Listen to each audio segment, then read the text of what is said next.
Welcome to Light in the Shadow. I'm Dana Kenyon, and it's my aim to encourage, support, and equip women to live life under the shadow of God's wing. On this channel, I'll be bringing you videos of women who are doing just that. I hope their stories will help you find your path in His kingdom. Under His shadow is where we can walk in His protection, receive His provision, and rest in His care. Together, we will be light under the shadow of His wing.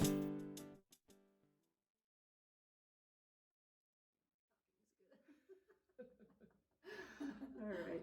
Good morning. Welcome back to Light in the Shadow. This morning we're visiting with my friend Barb Shober, who is a busy person. She works a full-time job at the hospital doing what?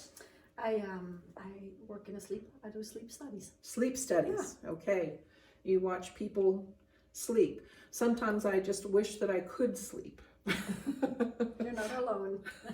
I'm sure I'm not. So you do sleep studies.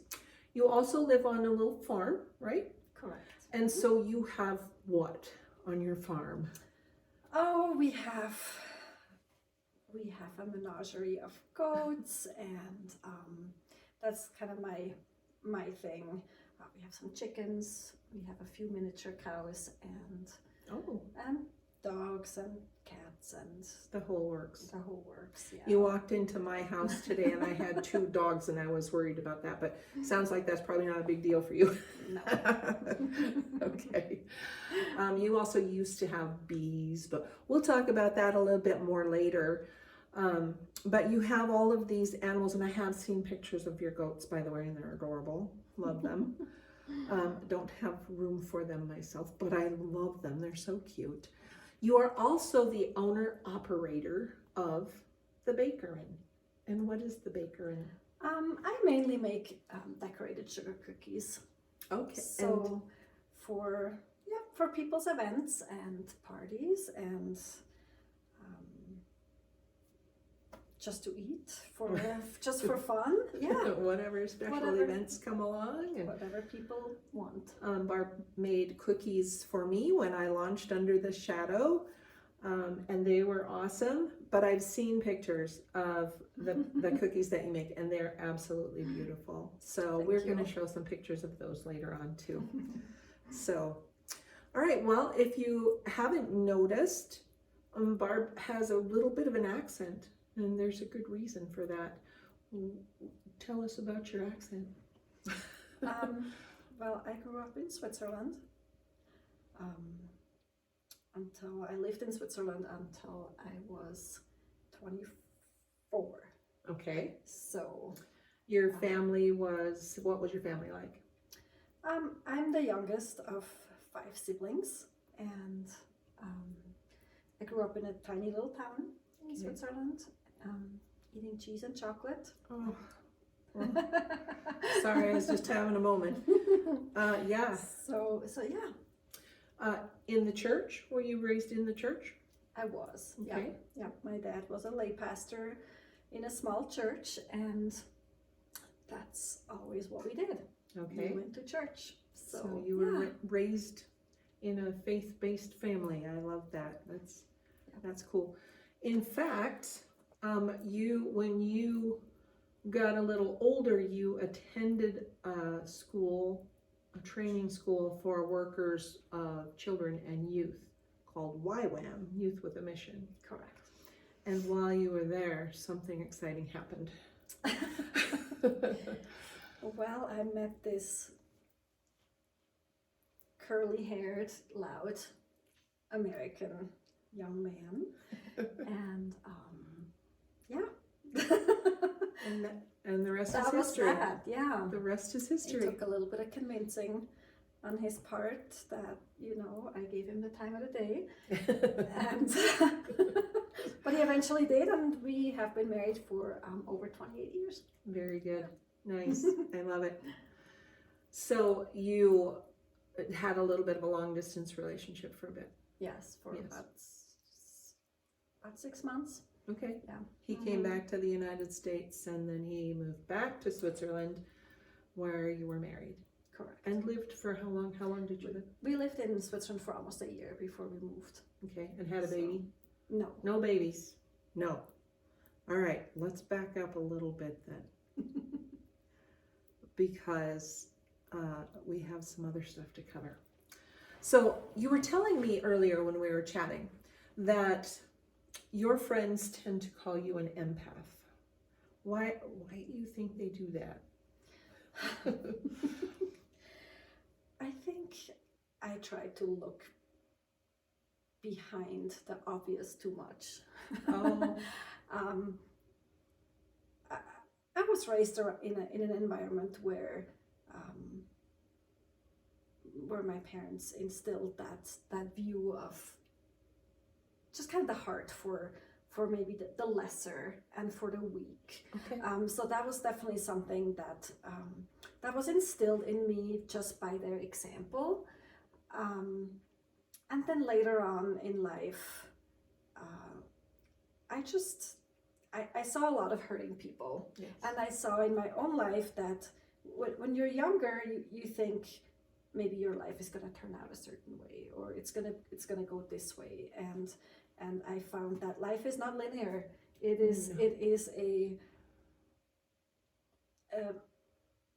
messy compilation of events. Yes. and unexpected things, and that has shaped me. Yes. And through things that I've gone through in my own life, I just see people that have questions and that are hurting and that are struggling, and don't necessarily react to the situation, but understand the pain that causes some of those, the bad behavior or the surprising things. Yeah. Would that be fair? For sure, yes. Yeah. Mm-hmm. I like this statement that life is not linear.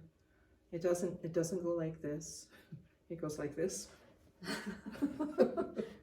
Yeah, I don't know. At least mine didn't. So Yeah, it's all over the place, I think, for most people, and things that we don't expect. So while you were in Switzerland, God had already kind of prepared you a little bit for moving to the U.S. You said that you took English classes in high school. That's just something that's required. Is that correct? Foreign language is very much encouraged. Okay.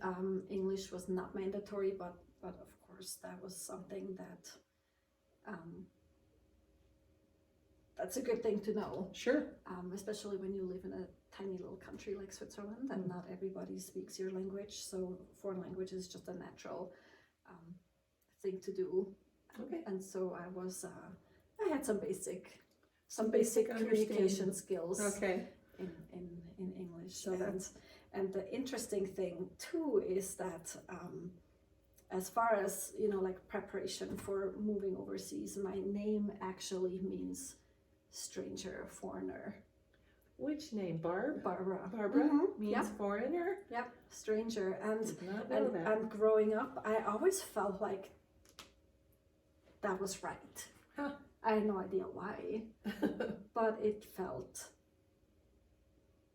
yeah, that was true in some sort, in some form, that this was true for me. I didn't know why I felt that way. A little prophetic, maybe. Yeah, maybe. I don't know. And Strange. so you, another thing that I wanted to mention from your past in Switzerland was the nursing degree, that you had gone to school and you had gotten a degree in nursing, correct? Mm-hmm. Yeah. That wasn't something that translated to the United States, but that's an accomplishment, and I didn't want to just let that go, because I think that's a noble thing, and it's a lot of work, and way to go. Okay, so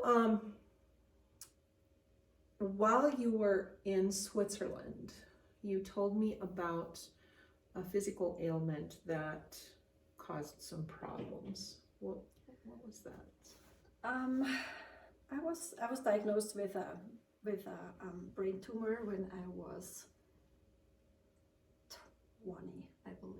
life. Okay. It was not cancerous. It was a benign tumor, but it did a lot of it had a big effect on some of my hormonal balance. Basically, it just threw everything off as far as my hormones go, because it was in my pituitary gland. Okay. So that really did a number on that, and it was partially removed when I was 21. Okay. Yeah. Well, I was in my last year of nursing school when I had surgery to get that removed. Okay. Which was partially successful, and a small part of that tumor remained. Okay. So and continued to kind of cause you some trouble. Correct. Yes. Yeah. And then you met Mike. Correct. And then you got married, and you noticed that there was an issue from that situation concerning your fertility. Correct. And I knew that all along, and it was really the first crucial conversation I had with Mike. Okay. When we considered dating, and when we considered dating, it was pretty much considering, could we see a life together, because I had no interest in having a boyfriend. I actually didn't call him my boyfriend. That really annoyed him. Because for us, it was always, we either date with having marriage in mind, just because of our age and our circumstances of being from different countries. There was just no use to just kind of have a relationship without a goal at that time. Sure. Yeah. And it was the That's first wise. crucial conversation I had with Mike, because I said, I may never be able to have children, biological children. I just want you to know that. We met at a school for children and youth ministry. Yeah. You know that children are important. Yes. To both of us, and I needed Mike to know that.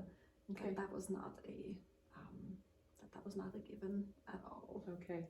Yes. So, That's a and he hard was thing. willing to take that risk. There you go. And so he came back. After he went home, he came back, and you got married. Yeah. And then you moved to Sioux Falls, South Dakota. Yep. Correct? Yeah. Mike wanted to finish his education, and because he had studied over there before he went to Europe, it was the easiest just to continue right where he had left off.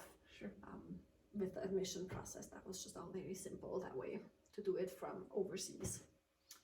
And then, lo and behold, you got pregnant. Yeah, it took a while, and it took some. We went through a couple years of infertility treatments, and then had pretty much kind of given up on that idea. We were young, we were broke, we were.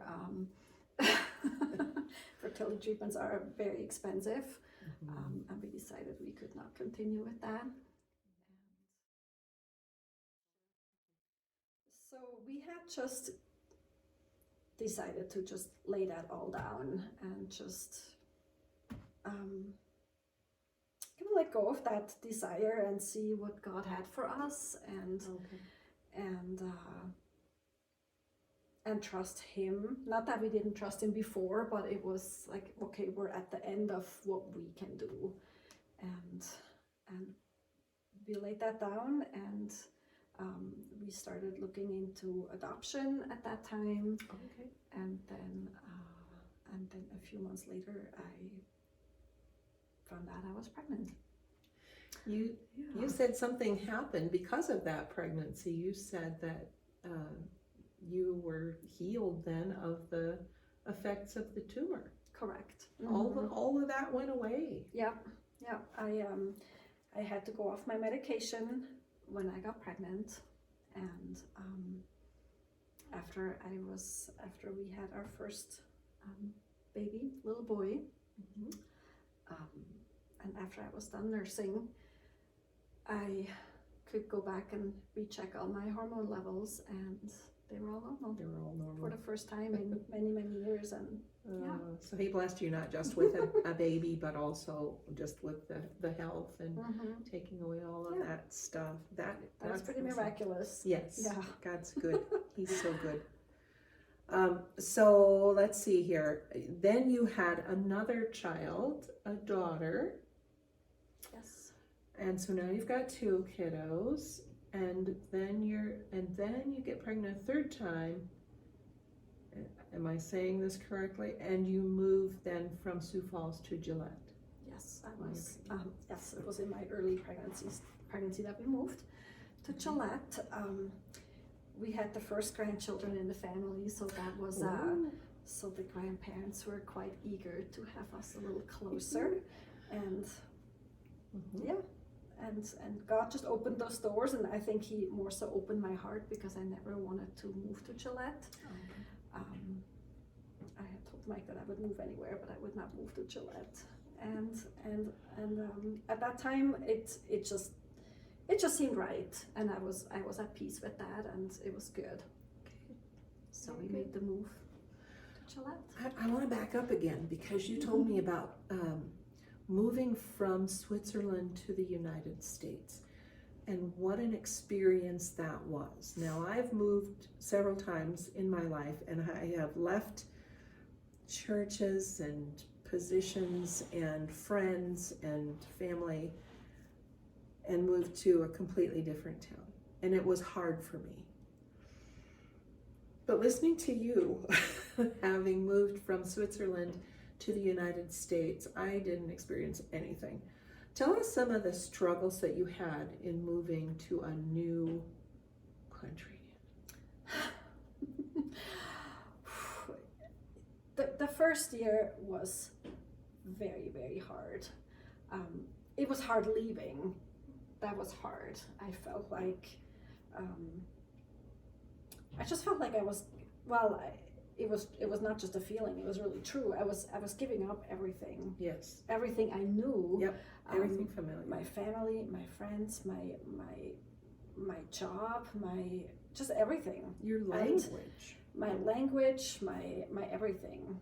And I felt that loss very heavily. That was hard. That was a very hard, it was just a hard loss. Yes. And it was a struggle to adjust, and it was a struggle to embrace the new. I compared everything to my experience of where I came from, and I judged very harshly.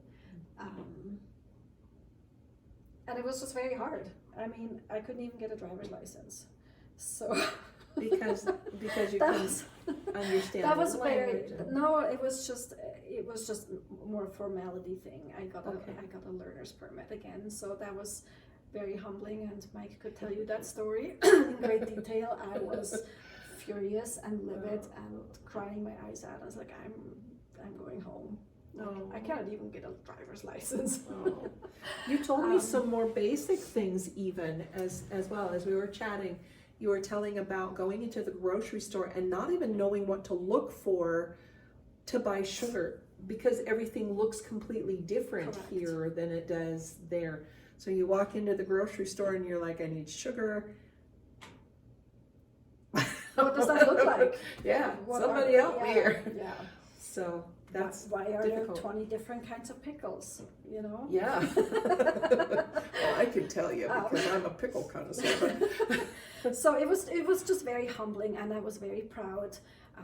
I think Swiss people are very proud of their country. Yes. And that was hard. And after about a year, I had to realize that I had to shift how I look at things, and I had to stop comparing. Okay. Because I knew I was just never going to be happy. Right. If I keep comparing everything, and that shifted my mindset a lot.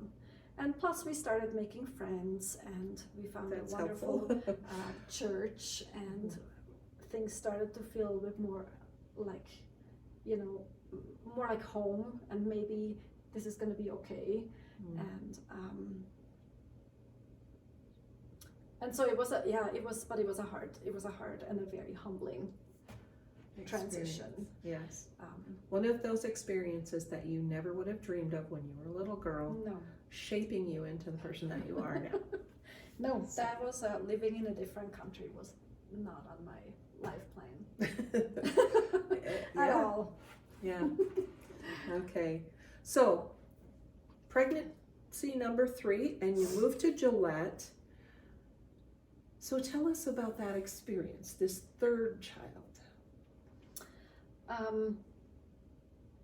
Well, I was, still fairly young, and I had 2 very uncomplicated pregnancies, and everything had gone just, we had like this little picture perfect little family with the boy and the girl and the American dream and all that.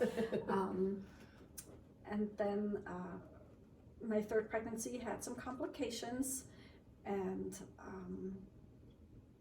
our son was born with special needs. Okay. We did not know that right away. He was born not premature, but looked and acted like a premature baby. Okay. He was in the hospital a couple times in his after a few days, and then after again a little while later, with some health complications, and we realized that something was just different about his development. Mm-hmm. And kind of were eventually we were in denial for a long time. Okay. Just kind of waiting and seeing to see what was going on, and then realized for sure by about a year that there were developmental delays. Okay, he was diagnosed with cognitive delays, correct? Correct, yeah. Okay. At that time it was just considered like a developmental delay. So yeah, that was very unexpected. Yes. You told me about grieving at that point. Yes, that is definitely, you think other people have children with special needs, Mm-hmm. but that's not something that you seek out necessarily, No. or that you're planning on, or That anybody would expect. correct. Yeah, no. And like I said, we were in denial, and we're like, he just had a rough start. Let's give him a little bit of time, which is a good way to look at it. Sure. But when we finally realized, she's like, no, this is a little bit beyond just a rough start. That there was definitely a grieving process that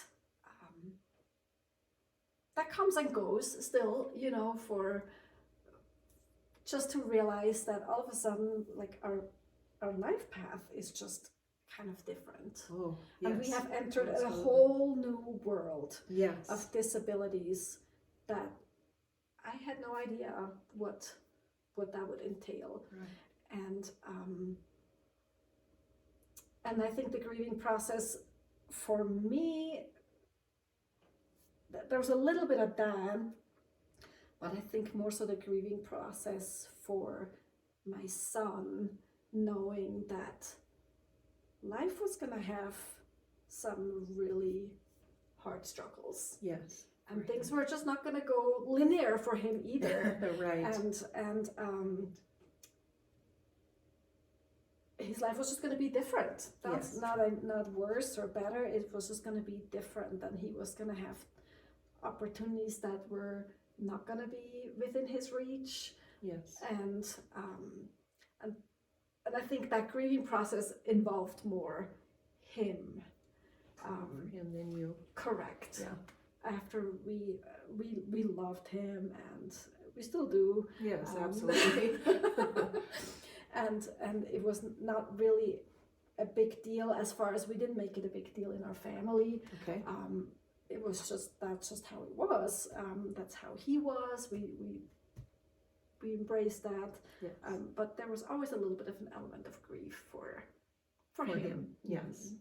Yeah. Your children, your other 2 children, treated him just like that's who he is, and that because that it's was just their brother. always who it was, and Yeah. so not something that was ever really discussed around the kitchen table or whatever.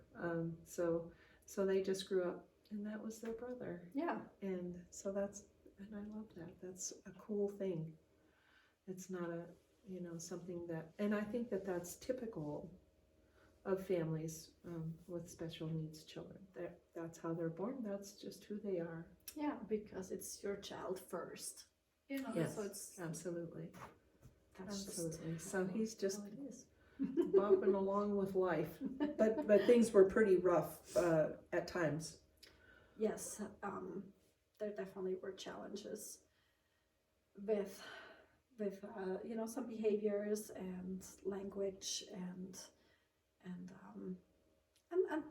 the environment. Mm-hmm. Not everybody was able to maybe adjust to his differences. Okay. So yeah, we talked a little bit about the church environment and how that was for him. Not that they rejected him in any way, just that there weren't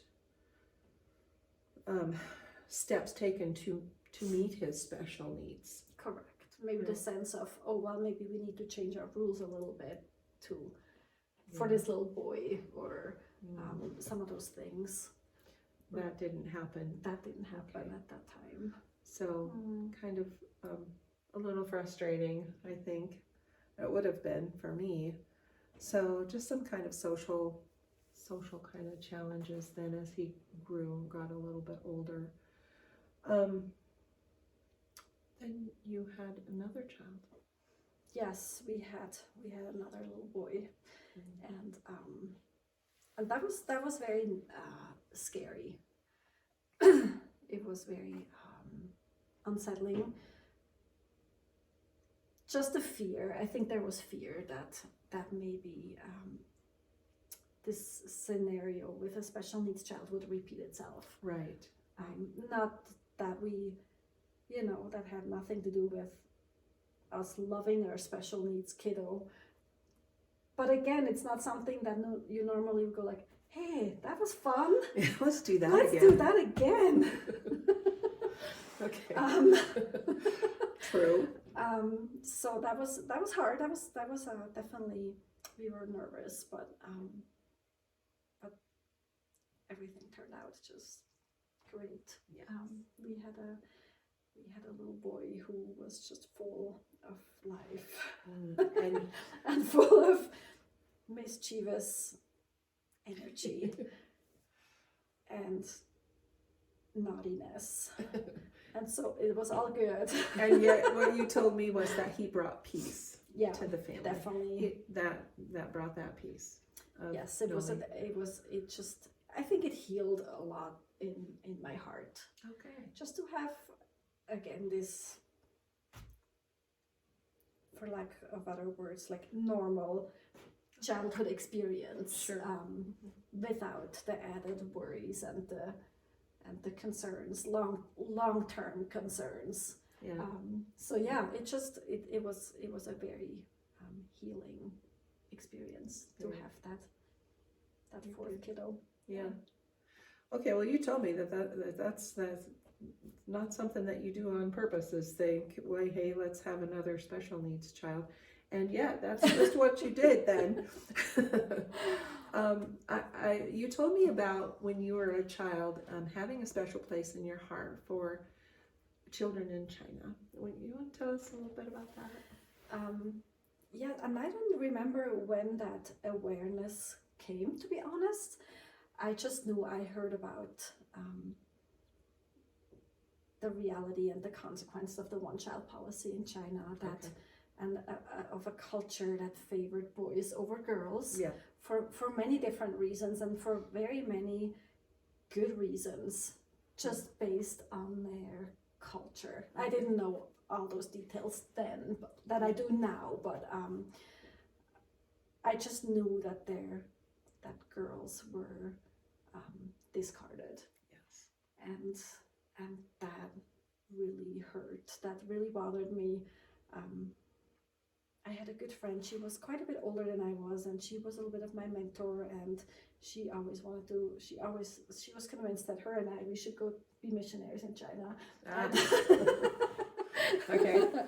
so that the topic of China was just something that was important to me growing up. In fact, I had a picture of a set of twins, of Chinese twins, hanging up in my bedroom growing up in my later teen years. Okay. Not when I was little, but whenever the topic of China became important, I had that picture on my wall for years and years and years. Actually, it was still there when we cleaned out my parents' house. Had a special place in yeah. your heart. Mm-hmm. Yes. Yeah. Okay. Yeah. All right. So here you are. 4 children now. And at some point you realize, hey, wait, we're not done. Maybe we should adopt. You told even today, you talked about that consideration for adopting in your early marriage when you weren't sure that you were going to be able to conceive. Well, so now that kind of comes back around again.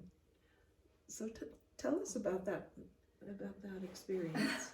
Yeah, it really was. It was like a crazy moment, really, when that realization hit, and it was actually right after Elia, our youngest son, was born, and his delivery was a little bit stressful at the end, and things didn't go quite well at the very end. So it was a very stressful moment at that time. Okay. And I was finally able to hold this newborn baby, and I was like, everything I think went okay. And God spoke to me and he said, "You're not done." And I was like, okay. I thought we were. I think that guy over there, he thinks we're done. Just over time, we realized that the desire to adopt maybe was still there. Okay. And that was something that God had planted in our hearts at a time in our life. And even having our biological children, that really hadn't gone away. Okay. So we looked at that time. We knew that if we wanted to adopt, we would adopt from China. Right. A little girl from China, and it was just kind of one of those things. It's like we did not meet requirements to adopt from China at that time, and it was something we just had to lay down and let God do his thing. And if he would open doors, then we would step through that open door, and if that door stayed closed, then we would accept that too. I hope you've enjoyed my interview with Barb Shober. As I said earlier, she makes cookies. She makes beautiful cookies. So I thought I'd add a little video of her cookies at the end here so you can see a little bit of what she does. Join us again next time when we finish up her session. I hope you enjoy.